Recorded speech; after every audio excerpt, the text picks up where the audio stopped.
Olá, meus jovens, tudo bem? Como vai?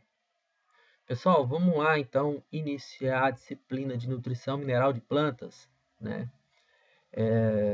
Então, vou abordar para você nessa apresentação aqui uma introdução de maneira geral sobre a nutrição, sobre a nutrição de plantas. Então, gente, a nutrição mineral de plantas começou a ser explorado ali por volta aí do século XV ainda, né? 16, né? E foi através de técnicas de cultivos hidropônicos, né? Ou seja, cultivo de plantas em meio líquido, né? Hídrico, em sistemas nutritivos, né? Então, fazendo esse tipo de observação aí, é, ocorreu então esta evolução aí.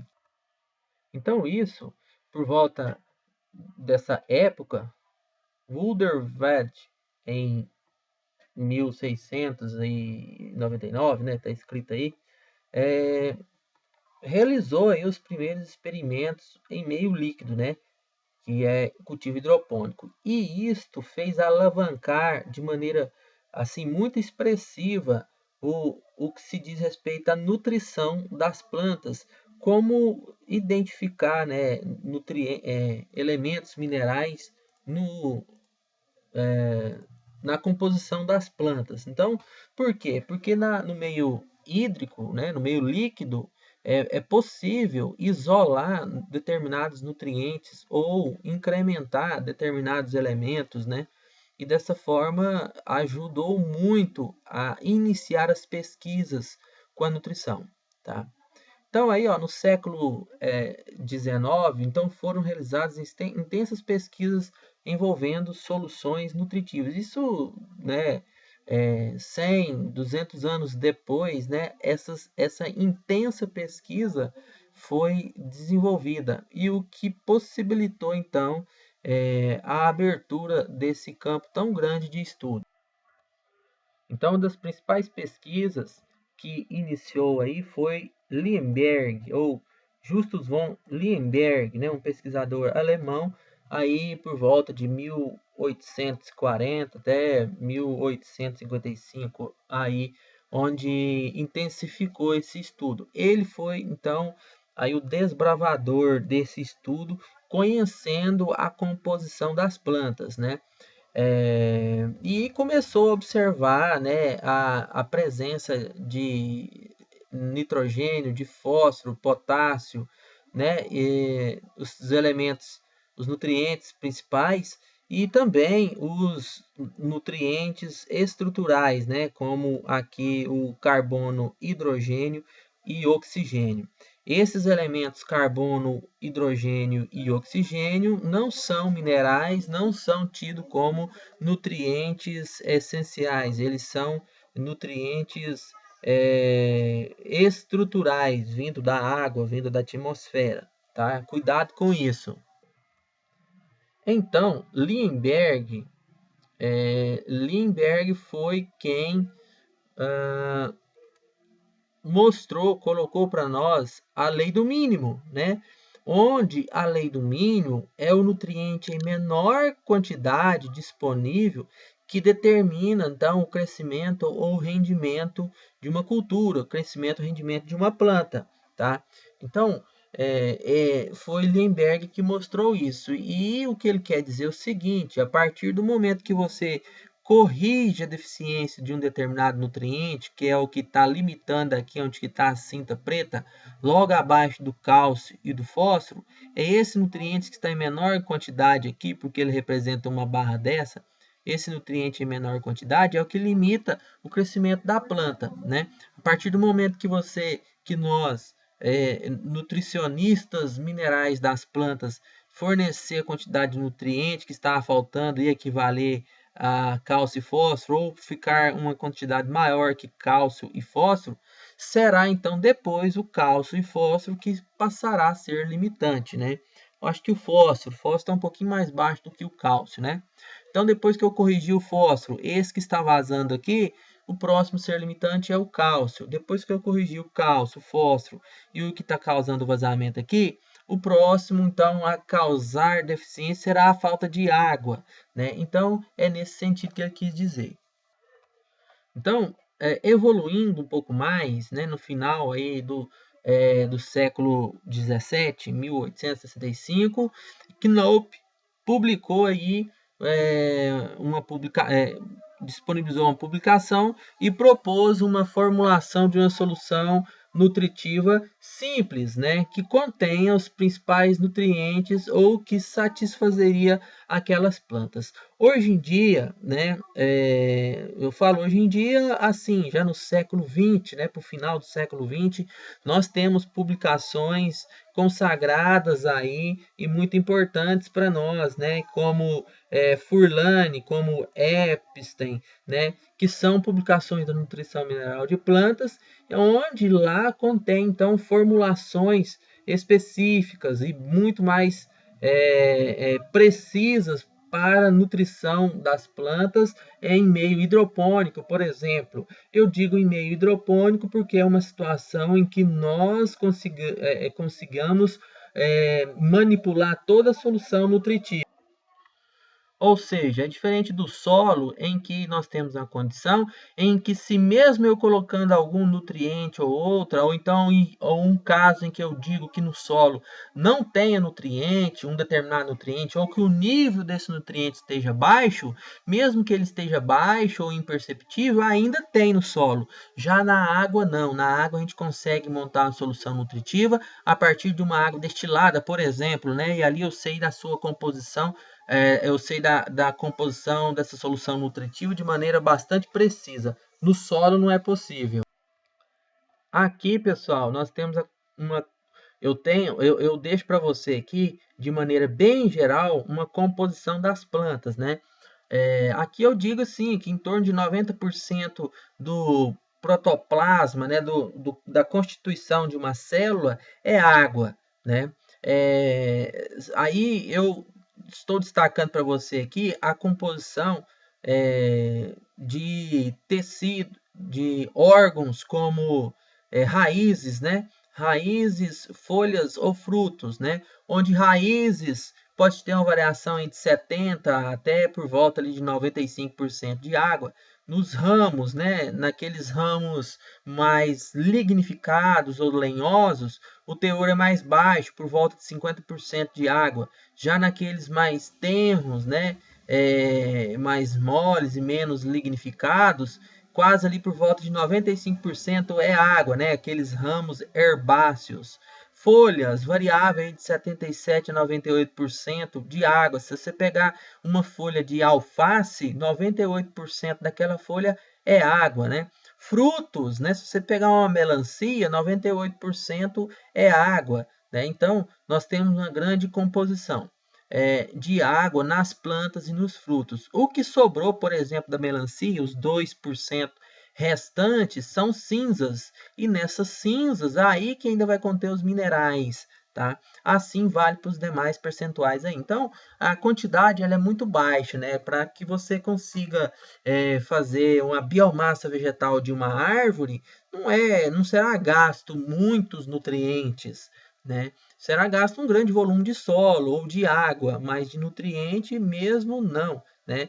Agora, se a gente vê na fertilidade do solo, você quer produzir, por exemplo, 100 toneladas de biomassa de cana de açúcar, nós temos que colocar ali por volta de 150 quilos de P2O5. Eu estou falando de P2O5, eu não posso tirar ainda o oxigênio da molécula, né? Se for só fósforo, esses 150 quilos de P2O5, ele vai passar para muito abaixo aí de 70 quilos de fósforo, mesmo, né?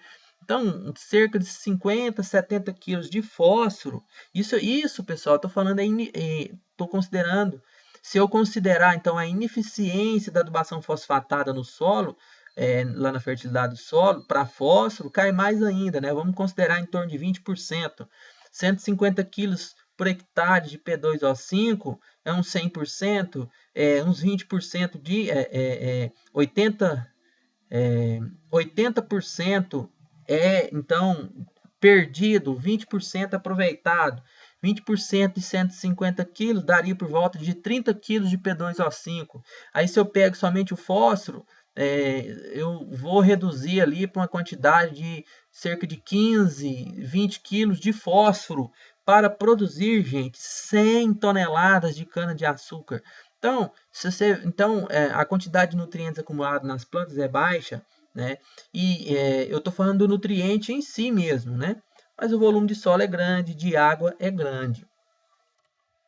Pessoal, nós temos então aí os chamados critérios de essencialidade dos nutrientes na nutrição mineral de plantas, né? Stuart Arnon, em 1939, em experimentos hidropônicos, estabeleceram então três critérios básicos que você não pode nunca jamais esquecer que ele existe. De vez em quando é bom você sempre olhar que isso daí está em concurso e avaliações, enfim, e também serve para a gente ter a nossa base da nutrição de plantas e da fertilidade do solo. Tá? Então, o primeiro, um elemento é essencial se sua deficiência impede que a planta complete o seu ciclo vital, ou seja, todo nutriente que a planta demanda dele será essencial quando, se você retirar ele do meio, a planta não completa o ciclo, a planta morre por falta dele. Então, se você tirar 100% do fósforo de uma planta, a planta não vai completar o ciclo, mal ela vai crescer, né? Então, pessoal, eu quero destacar também que alguns nutrientes atuam muito desde a fase inicial de crescimento, né? Como é o fósforo, acabei de dizer. Outros nutrientes, micronutrientes, alguns deles atuam mais para o final, né? Eu vou citar, por exemplo, o boro. O boro é essencial porque na sua falta a planta não consegue completar o ciclo porque lá no florescimento não ocorre a fecundação. Então a planta cresce, desenvolve tudo, mas não é fecunda, não é fecundável, né? Então não completa o ciclo. O que é completar o ciclo? É deixar um descendente, né? Para que possa perpetuar a espécie. Então é nesse sentido. O segundo critério, para que se um elemento seja essencial, este não pode ser substituído por outro elemento com propriedades similares, né? Temos exemplo aí do sódio e o potássio. O sódio e o potássio são dois cátions monovalentes e que possuem papel muito importante no equilíbrio osmótico das plantas. Porém, isso eu digo lá na célula, nas células guarda dos estômatos foliares. Porém, eu não posso substituir um nutriente pelo outro, porque o potássio tem outras atuações fisiológicas nas plantas que o sódio não o substitui. Então, nenhum nutriente é substituível por outro. E se isso ocorre, ele é essencial, tá? Outro critério, e o último, diz que o elemento deve participar diretamente no metabolismo da planta e que seu benefício não esteja somente relacionado ao fato de melhorar as características do solo, melhorando o crescimento, a microflora e algum efeito similar. Então, pessoal, este elemento ele está participando diretamente do metabolismo, não indiretamente. Né? Ele tem que estar diretamente lá no metabolismo da planta. Então, se você pegar o nutriente como ferro, ou manganês, ou nitrogênio, ou magnésio, todos eles estão em algum local no metabolismo da planta agindo. E se você retirar o magnésio de lá, não vai ocorrer clorofila, a planta morre de fome, né? Porque a clorofila é que produz alimento para a planta, né? Então, entende, pessoal? São os três critérios aí de essencialidade, tá? Revisando, relembrando, então. O primeiro, é, o primeiro é essencial se sua deficiência impede que a planta não complete o ciclo. Isso é de maneira geral, né? O segundo, não pode ser substituído por outro nutriente. E o terceiro, participa diretamente no metabolismo da planta. Então, não esqueçam esses três critérios. Eu quero destacar também que o seguinte, Altas concentrações de um nutriente em uma planta não é um indicador de sua essencialidade. Eu posso te chamar a atenção, por exemplo, pela acumulação trófica. Se você encontrar numa planta altas concentrações de mercúrio, não quer dizer que ele é essencial, é porque o solo estava contaminado e a planta absorve cátions e ânions do solo, né? Então, o mercúrio é um cátion do solo e a planta vai absorver. E, na verdade, ela está se intoxicando, né? Ela está alimentando de nutrientes que não é essencial. Você deve tirar o mercúrio de lá, porque não vai fazer diferença nenhuma para a planta, do ponto de vista positivo, né? Vai fazer negativo. Você tem que tirar a planta dali, porque senão vai atrapalhar, vai causar acumulação é, trófica, né? Pessoal, aqui está a relação dos elementos essenciais às plantas superiores com as concentrações médias na matéria seca da parte aérea de plantas e os respectivos autores que demonstram a sua essencialidade e o ano em que ocorreu a descoberta. Então, pessoal, veja que o carbono, oxigênio e hidrogênio são os que mais estão presentes na concentração da biomassa da planta ou na matéria seca da planta, porém, esses nutrientes não são minerais, né?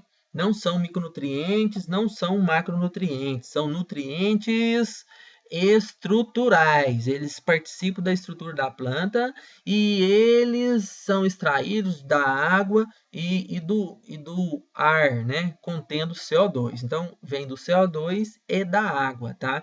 Não é nutriente propriamente dito. São elementos estruturais, não esqueçam disso. Já nitrogênio, potássio, cálcio, fósforo, magnésio e enxofre, nós chamamos que são os macronutrientes. Dentro destes macronutrientes, nós temos os três principais, que é o N, o P e o K, o nitrogênio, fósforo, potássio. Bem, o que eu quero chamar a atenção aqui, e em algum momento eu já falei em fertilidade do solo, é que o que se define, o que se classifica um macro e micronutriente é a quantidade da fonte ou dele mesmo que é fornecido à planta. Então, por isso nós chamamos de macro. Então, se eu tenho N, P e K, se ocorre adubação NPK, é porque eu preciso fornecer muito N, P e K, por isso ele é um macronutriente primário. Cálcio, magnésio, enxofre é um macronutriente secundário, porque cálcio, magnésio e enxofre é fornecido em quantidades muito maiores do que os micronutrientes. Então, basta você só observar as unidades aqui, ó, contidas na matéria seca. De enxofre, em escala de gramas por quilograma. 1 grama, gente, é 1000 miligramas, né? Então, é como se aqui fosse 1000 miligramas, né? O cloro é 100 miligramas. Então, o que está em escala de gramas por quilograma, nós chamamos que é de macronutriente, exceto os elementos estruturais, né? O que diferencia o fósforo do cálcio aqui, porque o cálcio é um nutriente, é um macronutriente primário, mas aqui está em quantidade menor do que o cálcio, mas refere-se àquilo que eu disse para você um tempinho atrás aqui, é que a adubação fosfatada, ela possui uma eficiência de no máximo 20%, de 10 a 20%. 90, 80% é perdido. Ou seja, se eu faço uma adubação com 100 kg de P2O5, na verdade vai estar sendo oferecido mesmo 10, 15 kg de P2O5 para a planta, porque o restante fica fixado no solo. Então, ele é uma quantidade muito menor do que o cálcio, por exemplo. Tá?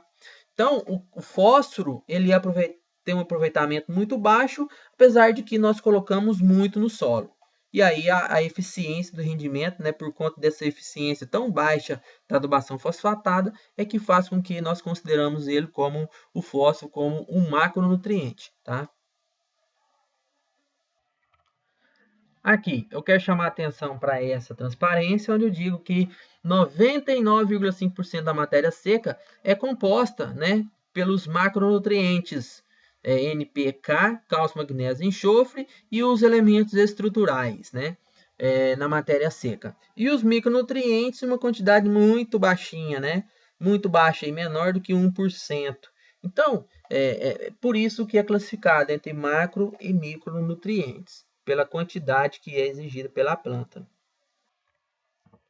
Para finalizar, pessoal, existe uma outra classificação, a gente chama de classificação dos elementos essenciais do ponto de vista das funções fisiológicas. Então tá aí, classificação dos elementos essenciais às plantas, seguindo um critério que leva em consideração os processos bioquímicos e as funções fisiológicas.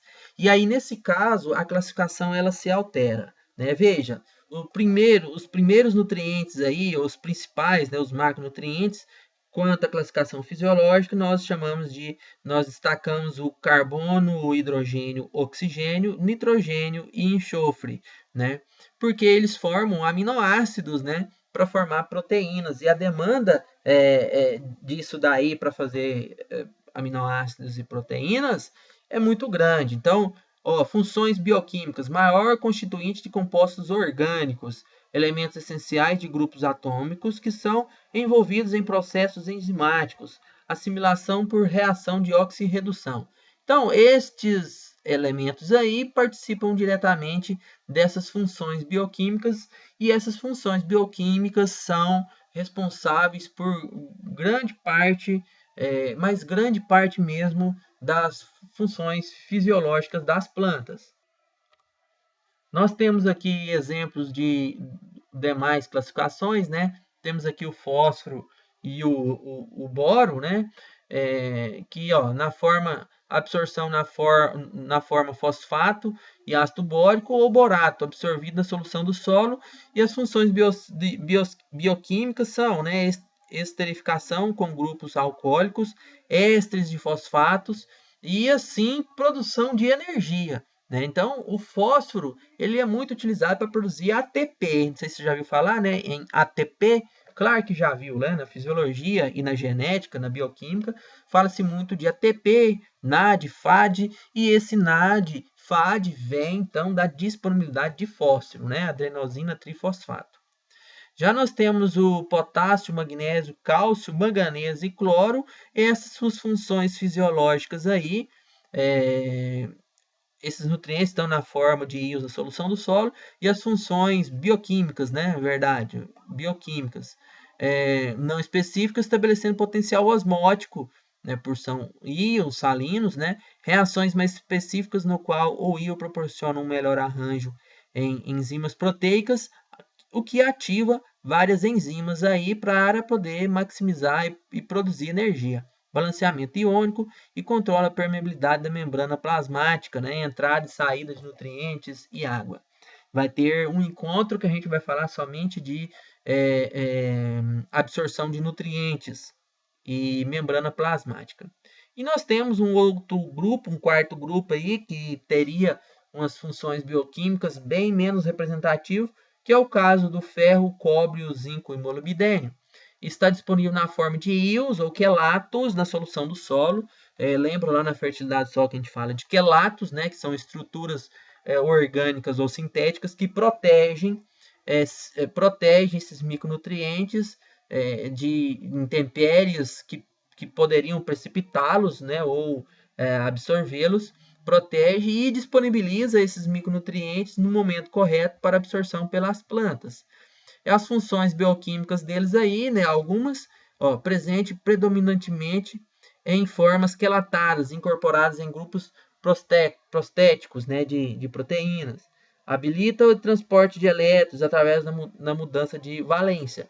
Se você relembrar e voltar na aula de fisiologia, você vai ver que lá na aula de fotossíntese, fala lá da P680, P700, você vai ver que o ferro, né, o molibdênio, está atuando lá dentro do ciclo da fotossíntese, e é esse ferro que conduz a energia para que o processo fisiológico de fotossíntese ocorra e finalize, que é a produção de ATP, que é energia. Tá vendo? Então, aí são intermediações indiretas, são funções indiretas dos micronutrientes, mas que sem ele não ocorre a produção daquela referida energia, né? E essa energia é o que é o alimento principal das células para crescer, produzir tecidos e órgãos. Está ok? Tá beleza? Então, pessoal, de maneira geral, nós abordamos aqui o surgimento, né, da nutrição mineral de plantas, E o surgimento e a composição das plantas, né? A composição das plantas e também os critérios de essencialidade. Agora para frente, no próximo encontro, a gente vai falar de um assunto sucessivo a isso daqui. Obrigado.